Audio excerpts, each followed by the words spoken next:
This guy dominates the corner a second time and collapses in, and he points directly at his partner.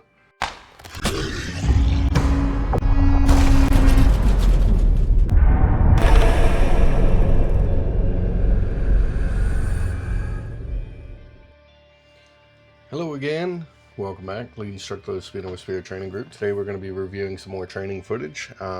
If you missed the first episode, I go over an extremely important thing that you might want to know in this episode, and any of these episodes going forward.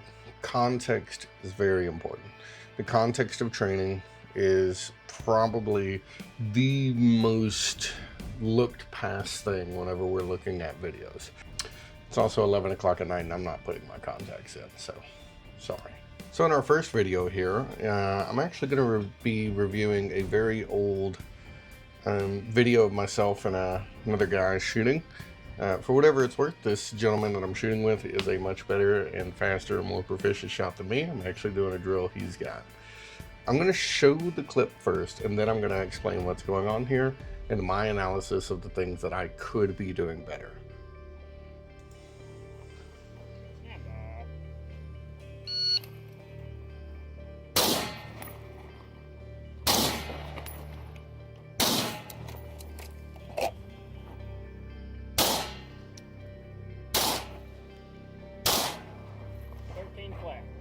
So what's going on here? I have 3 separate targets and they're equally kind of spaced around this corner.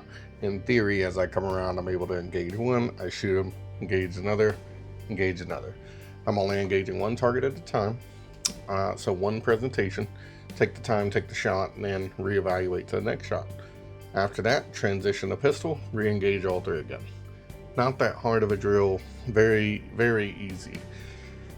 But right away, I can see that if we draw a vertical line between where I am and my leg, now for granted, I'm actually pivoting off of this, so it might not be as vertical as it looks from this image angle, but you can see my foot is overexposed a little bit.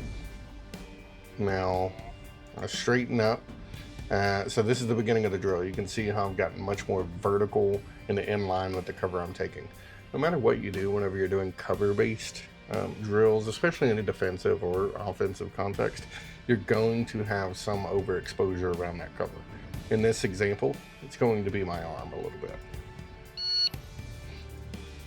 So immediately, I take a step out. You will find different disciplines on how to take a step. Some say don't extend your foot because then it can get shot and it announces your presence. Some say do extend it, but dominate that area that your foot is. As long as your foot doesn't extend any further than your shoulder, it should be covered by your weapon. Now on that step, you can actually see I overextended, but you can see here, I'm actually crossing my feet a little bit. Not too bad here. You do want to avoid sidestepping if you can. You do want to pivot your hips and walk when you can. This isn't too bad, but watch where this right foot lands.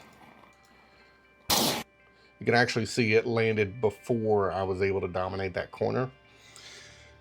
That could be seen as an announcement of presence. I should have pulled that foot back just a little bit, maybe even took it a little bit slower. Another thing you see here, I did not bring the weapon down on that next engagement. Yes, this is a training drill. I know where the threats are. Obviously, this is going to be easy for me to do. However, this is a 3 times magnified optic, and this is only at about 20 or 30 yards or so, I believe. Maybe on the lower end, so maybe 20 to 15. I can't perfectly remember this bay. Anywho, this is a magnified optic. I did not bring the weapon down to look for threats, so it's possible, given if this were a real situation, that my weapon would be obscuring any potential threats because I'm not scanning. I'm predictive, if you will. Through safety, through weapon, still retaining and making sure my weapon gets off to the side while my right hand is going for the weapon. Now here's the thing, I am looking directly at the rightmost target right now, the one I am exposed to that I have to engage with my pistol.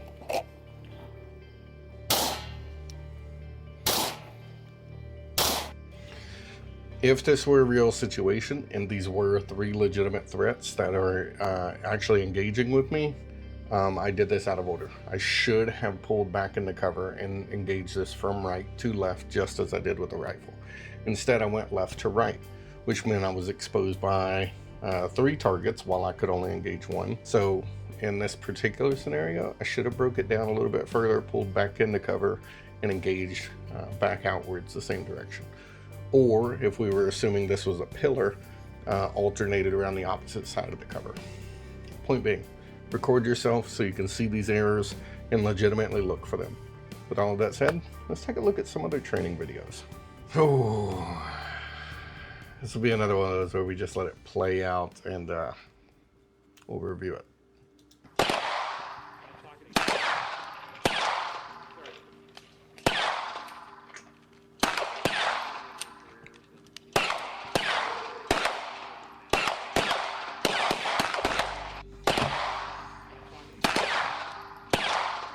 Let's add the context first.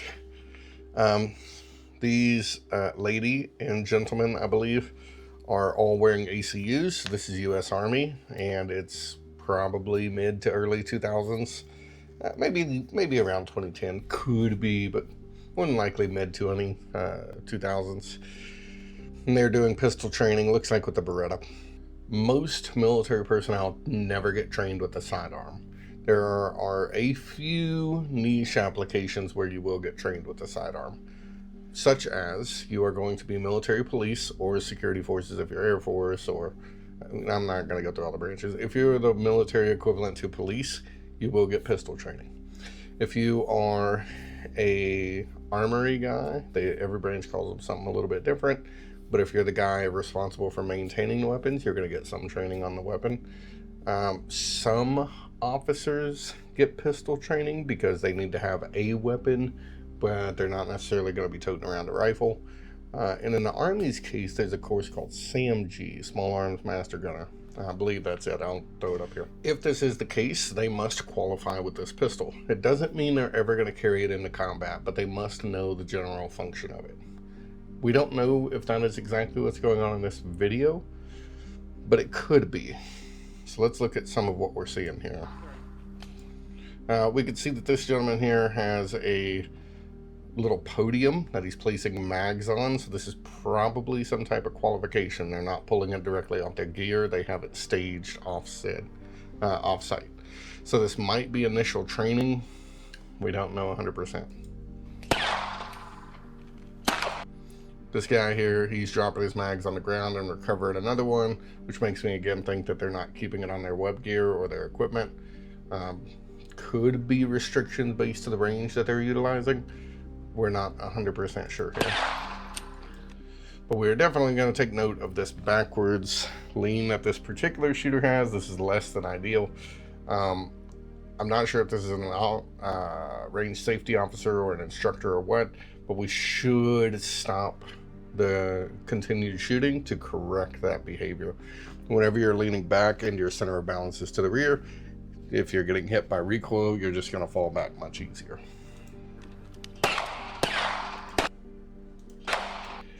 Now, here we see this gentleman also leaning back as well, and he's got the weapon collapsed in. Collapsing in is not a bad thing. There are times where you will actually collapse a weapon in and still be aiming or shooting. This, though, not usually going to be the case. And our boy over here that's got a little bit more of an aggressive squat going on, this was a specific technique taught during that era. Notice how his feet are even or slightly further than his shoulder length apart, and he doesn't have them staggered. He has them equal on that horizontal plane.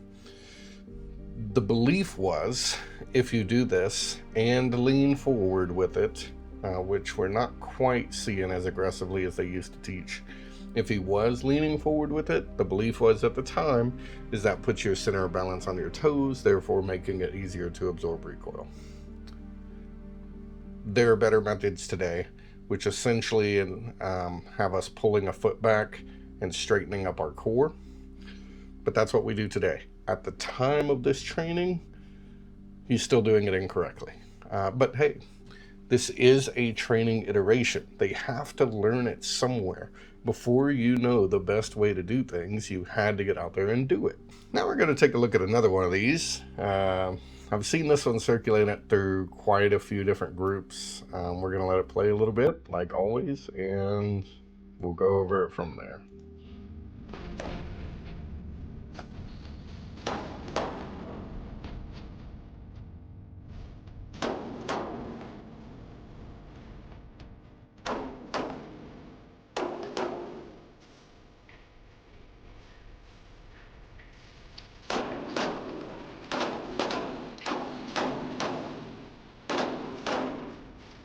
So the context.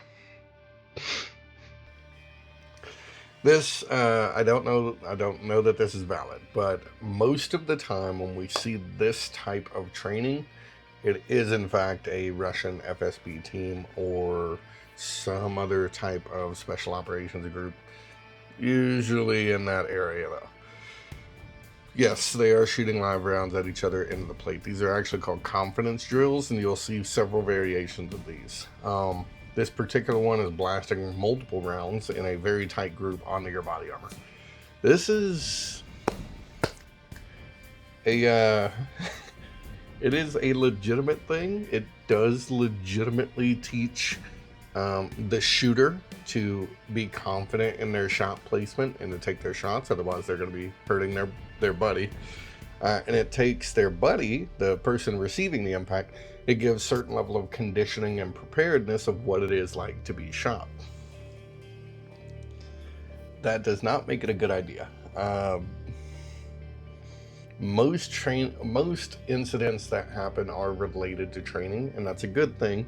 You want training to be hard, and you want it to validate and ready combatants to go into a fight.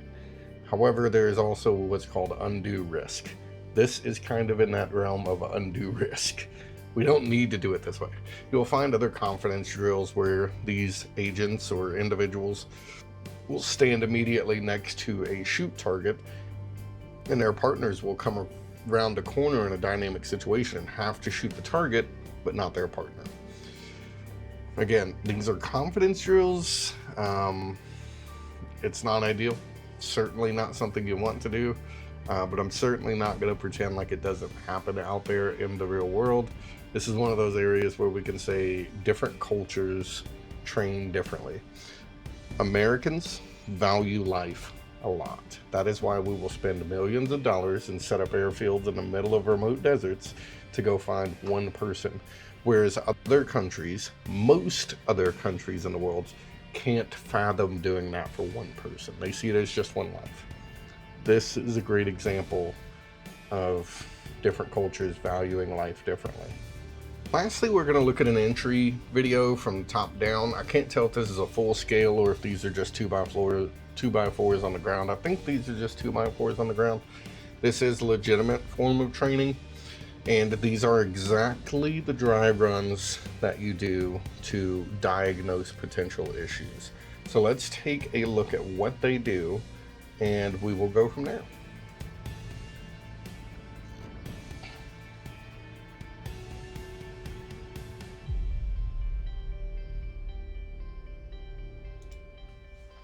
So you can see here, two of the individuals are immediately securing the hallway because they plan to go directly across. As you can see from some of the comments here, there are 1,000,001 people out here with all of their tactical opinions. Regardless what level of elite operator you are, you're going to have a different opinion here. LA SWAT team, who is a very, very effective SWAT team, does things extremely differently than an FBI hostage rescue team, or some other federal agency, or Green Berets, or Navy SEALs.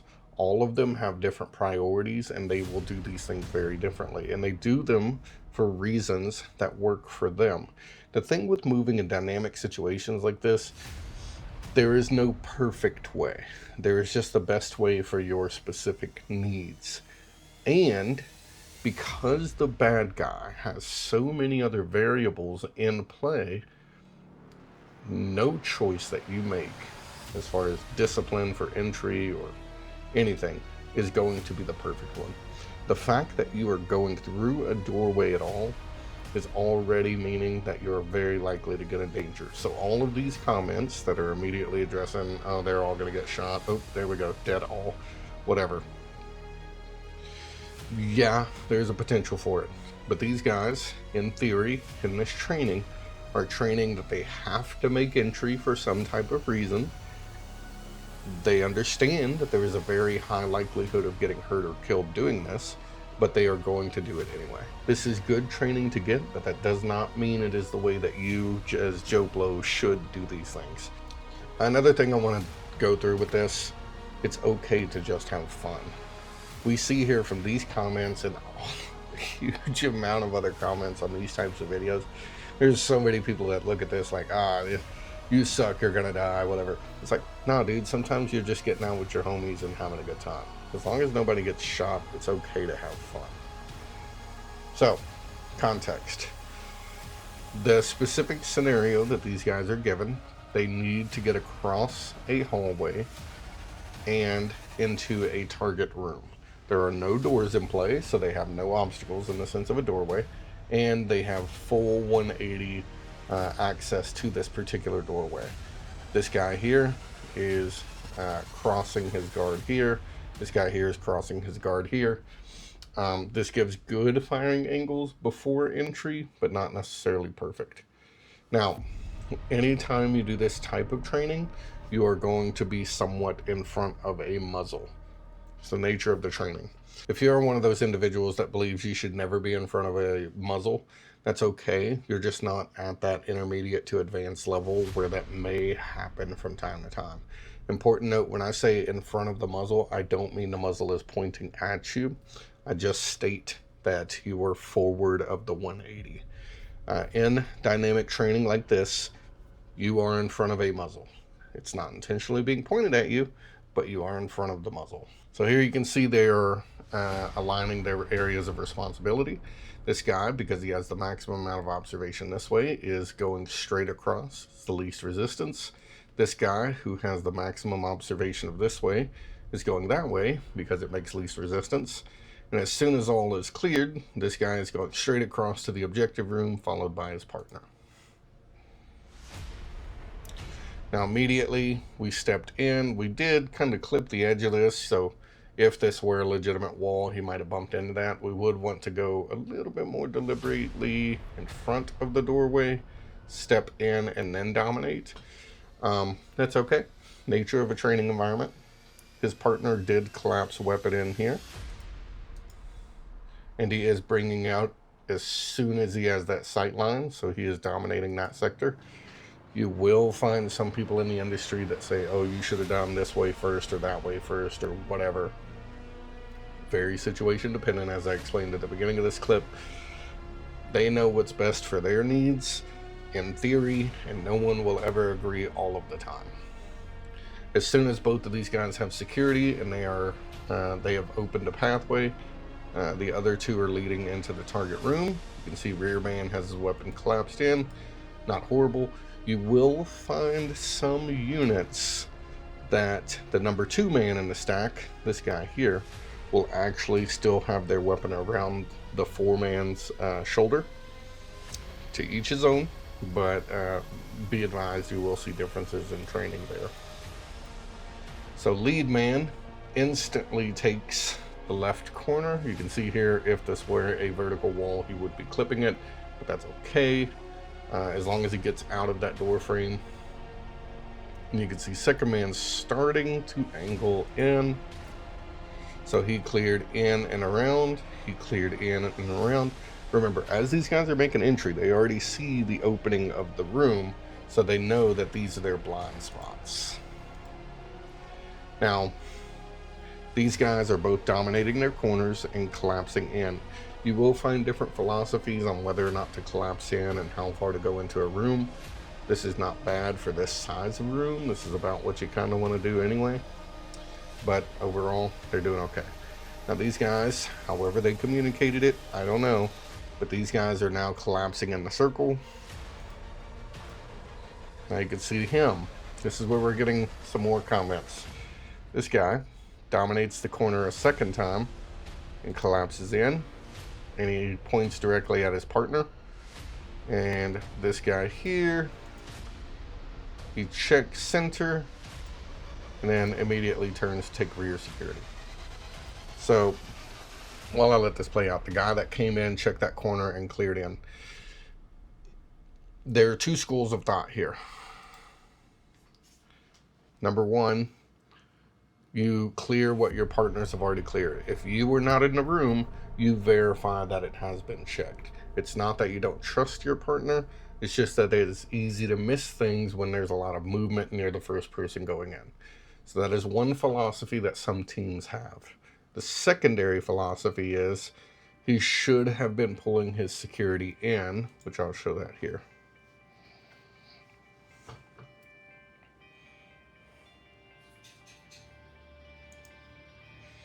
So the secondary philosophy to this is he should only be bouncing around between the other shooters. It should go forward and bounce between here. You actually get this thing where you blast a laser on a wall, and then you let that indicate where your friendlies are and where your sight lines are, and it communicates to the other shooters what you're watching. Point being with this, is this incorrect? Yeah, we really don't want to be pointing a rifle at each other. But it is a potential training error. The biggest part that I want to point out on this particular video is it's possible this error never would have gotten caught if it wasn't recorded. So get out there, record your training iterations, and be honest with yourself. Is this the standard that you and your team want to standardize on? Is it viable for you and your team of friends to cover areas that are already secured just to double check? Or would you rather sweep the other area? Something else to note here, no rounds are being fired. I don't know if these weapons are actually loaded, but it is always a good idea to do dry runs before actually doing something live.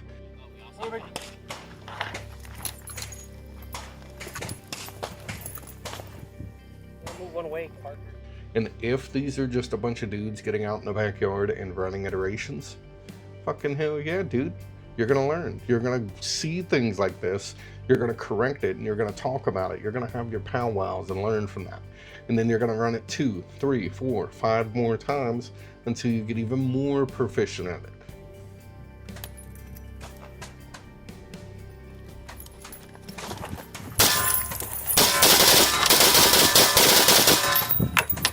Clear.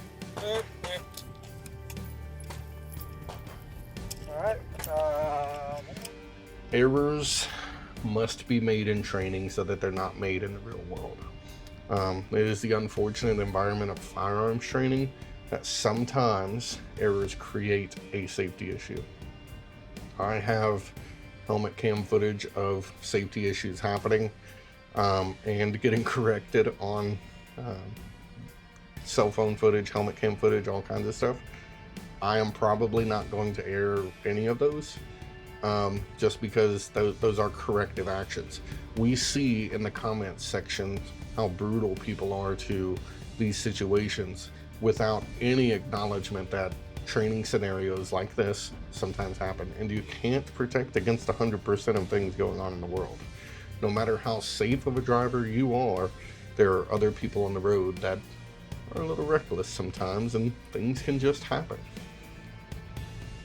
With all of that said, if you enjoy this particular series and you want to keep on seeing these, just feel free to let me know. We will keep on reviewing training footage and seeing how it goes, and hopefully providing some context and things that might not be considered in the comment sections. Either way, enjoy.